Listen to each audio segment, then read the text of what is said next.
जिनके साथ मिलकर उन्होंने परिवार पार्टी को तोड़ने का षड्यंत्र रचा, उनकी चिंता वहाँ के लिए होनी चाहिए। भाई अफसोस इसी बात का है कि उन्होंने कभी मुझे अपना माना ही नहीं ना। अगर उन्होंने मुझे अपना बेटा माना होता, भतीजा माना होता, तो क्या पापा के जाने के बाद वो मेरे साथ ऐसा करते? उन्होंने हमेशा समय समय पर रह कर जिस तरीके से मुझे अपमानित करने की, आप नहीं मानी अलग बात है, पर एक परिवार का हिस्सा होने के बाद ये कहना कि वो मेरा खून नहीं है, भाई आप मेरे पिता के भाई हैं ना, उसको तो कोई नहीं झुठला सकता। आप मुझे तरीके से कहना कि वो मेरा खून नहीं है, मैं उसे अपना भतीजा नहीं मानता, गलत। चिराग जी, सुरजभान सिंह जो कि आपके काफी ज्यादा करीबी हैं, उन्होंने कल एक बयान दिया है और कहा है कि अगर चिराग पासवान और पशुपति पारस एक साथ नहीं आते हैं तो बहुत ही दिक्कत हो जाएगी। भाई क्या दिक्कत होगी, नहीं दिक्कत होगी, वो अभी जहाँ पर हैं वहाँ की वो चिंता करें। जिनके साथ वो हैं, जिनके साथ मिलकर उन्होंने परिवार पार्टी को तोड़ने का षड्यंत्र रचा, उनकी चिंता वहाँ के लिए होनी चाहिए।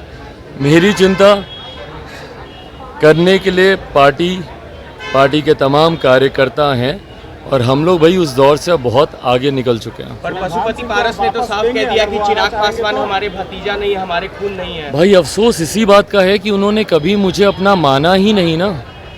दिक्कत तो इसी बात की थी। पापा के जाने के बाद परिवार के सबसे बड़े वही थे।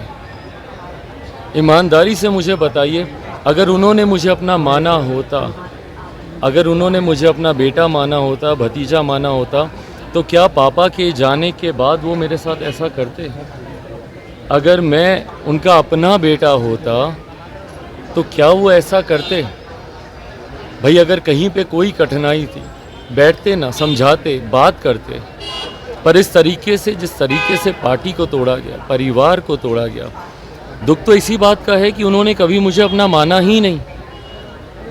आज पापा के जाने के बाद जिन परिस्थितियों में उन्होंने मुझे धकेल दिया, अगर वो मुझे अपना मानते तो संभवतः शायद वो कभी ऐसा करते नहीं। बट बहरहाल अब इन सब चीज़ों से बहुत आगे मैं निकल चुका हूँ, मेरी पार्टी निकल चुकी है, पर बार बार इन्हीं बातों को कहते रहना, इसका कारण मेरी समझ के परे है कि क्यों इन्हीं बातों को बार बार दोहराया जाता है। भाई आप अपनी पार्टी के कार्यों में लगिए, आप अपने मंत्रालय के कार्यों में लगिए। बार बार मेरे नाम को लेकर मुझे इस तरीके से बेइज्जत करना, बार बार मेरे ऊपर इस तरीके की बातें करना, मैंने आज तक पिछले 2 सालों में आप देख लीजिए, ना मैंने उनके बारे में कभी कुछ कहा, ना कभी कुछ बोला, पर उन्होंने हमेशा समय समय पर रह कर जिस तरीके से मुझे अपमानित करने का, मेरे परिवार के बारे में बातें करने का। भाई आज की तारीख में एक बड़ी जिम्मेदारी है केंद्रीय मंत्री के तौर पर आपके पास,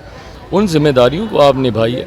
एक सांसद के तौर पर आपके पास एक बड़ी जिम्मेदारी है, एक पार्टी के अध्यक्ष के तौर पर आपके पास एक बड़ी जिम्मेदारी है, पर बार बार मेरे बारे में बातें करना, मेरे परिवार के बारे में बोलना और ये कहना कि भाई हम खून नहीं है। कैसे खून नहीं है भाई?